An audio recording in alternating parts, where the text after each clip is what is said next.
আমাদের তিনজনের জীবনের এমন কোন নেক আমল আছে কিনা যেটা দিয়ে আল্লাহর কাছে দোয়া করা যায়? কার জীবনে কি নেক আমল আছে যেই নেক আমলটা দুনিয়ার কোনো মানুষকে দেখানোর জন্য করা হয় নাই, শুধু করা হয়েছে কার জন্য? এরকম কোন নেক আমল থাকলে দোয়া করা শুরু করো, এছাড়া আমাদের বাঁচার কোনো উপায় নাই।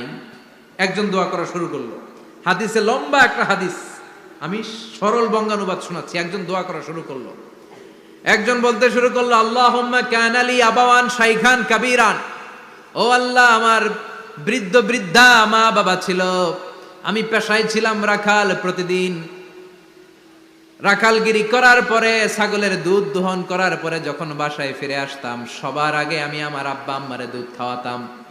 আব্বা আম্মাকে দুধ খাওয়ানোর পরে আমার সন্তানদের মুখে, আমার স্ত্রীদের মুখে আমি দুধ তুলে দিতাম। একদিন আমার আসতে দেরি হয়ে গেল, আল্লাহ